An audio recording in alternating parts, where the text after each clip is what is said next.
Hello friends, आज के हम इस वीडियो में देखेंगे कि अगर हमें इन्वर्टर स्प्लिट एयर कंडीशनर के वोल्टेजेस चेक करने हो तो हम वहाँ पे किन किन पॉइंट पे वोल्टेज चेक कर सकते हैं और वहाँ पे कितना वोल्टेज होना चाहिए। इससे आपको पीसीबी के डिफेक्ट जानने में बहुत सुविधा मिलेगी। तो इन्वर्टर एसी के पीसीबी को चेकिंग करने के लिए वोल्टेज के क्या क्या चेक पॉइंट हैं, आइए देखते हैं। सबसे पहले हम ये देखते हैं कि पीसीबी में जो एलईडी लगा हुआ है, नॉर्मली ये रेड कलर का एलईडी होता है और ये फ्लैश कर रहा है कि नहीं। अगर ये फ्लैश कर रहा है इसका मतलब ये जो पीसीबी है वो ठीक से काम कर रहा है। आगे चेक करने के लिए हम इसमें ये देखते हैं कि कहीं ये जो हरा एलईडी यहाँ पे लगा हुआ है ये ब्लिंक तो नहीं कर रहा है, और अगर ये कोई खराबी होगी तो ये हरा वाला एलईडी ब्लिंक करेगा। और इसकी जो ब्लिंकिंग है वो कितनी बार ब्लिंक कर रहा है इसको हम जो एरर कोड वाला हमारा जो चार्ट है उसके साथ रेफर करके देख सकते हैं और हम पता लगा सकते हैं कि क्या खराबी है।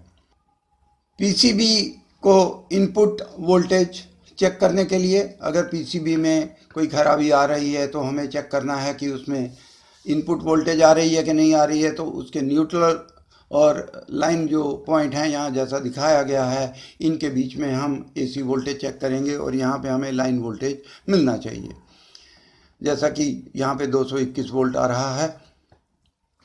अभी हम इस के आगे जो ट्रांसफार्मर लगा हुआ है उसके इनपुट वोल्टेज चेक करते हैं और यहाँ पर भी हम एसी वोल्टेज चेक करेंगे और ये भी हमें लाइन वोल्टेज मिलना चाहिए, जैसे यहाँ 221 वोल्ट लाइन वोल्टेज आ रही थी और यहाँ भी लाइन वोल्टेज मिल रही है। अब हमें ट्रांसफार्मर को ये पता लगाना है कि आउटपुट यहाँ से जा रही है कि नहीं जा रही है। तो आउटपुट के अंदर हम यहाँ पर हम डीसी वोल्टेज चेक करेंगे और यहाँ पर हमें ये डीसी वोल्टेज मिलना चाहिए क्योंकि इसके पीछे रेक्टिफायर का सर्किट लगा हुआ है और ये रेक्टिफायर ठीक काम कर रहा है कि नहीं कर रहा है। यहाँ से हमें अगर डीसी वोल्टेज मिलती है और ये 310 वोल्ट से 340 वोल्ट के बीच में मिलती है तो इसका मतलब ये हमारा रेक्टिफायर ठीक काम कर रहा है। अब रेक्टिफायर के आगे यहाँ पर हमारे पास कैपेसिटर लगे होते हैं फिल्टर के लिए और ये 3 कैपेसिटर नॉर्मली लगे होते हैं और इन कैपेसिटर के बीच में भी हमें डीसी वोल्टेज तो कैपेसिटर के हम नेगेटिव और पॉजिटिव पॉइंट के बीच में डीसी वोल्टेज चेक करेंगे और यहाँ भी हमें वही 300 से 340 वोल्ट के बीच में जो डीसी वोल्टेज मिलना चाहिए। तो हम तीनों में बारी बारी ये चेक कर लेंगे और अगर ये मिलता है तो ये नॉर्मल है। इसी तरह हम आगे फर्दर जो हमें देखना है कि ये कैपेसिटर से जो सप्लाई है वो आगे यू वी डब्ल्यू जो कंप्रेसर के 3 पॉइंट हैं उनके लिए आउट मिल रही है कि नहीं मिल रही है। यहाँ आउटपुट चेक करने के लिए हम एक कैपेसिटर के नेगेटिव पॉइंट में और यू के बीच में, फिर हम वी के बीच में और इसी तरह हम डब्ल्यू के बीच में हम ये चेक करेंगे। तो यहाँ से हमें ये पता चल जाता है कि अगर ये हमें 150 से 160 वोल्ट डीसी मिलता है तो इसका मतलब है कि यहाँ से आउटपुट सप्लाई जा रही है। यहाँ पर हम एसी वोल्टेज भी चेक कर सकते हैं और एसी वोल्टेज चेक करने के लिए हम जो न्यूट्रल का जो पॉइंट है, न्यूट्रल के पॉइंट से लेकर हम पहले यू वी और डब्ल्यू तीनों के बीच में हम सेम हमें वोल्टेज मिलेगा और ये अगर हमें 150 से 60 वोल्ट मिलता है तो इसका मतलब नॉर्मल है।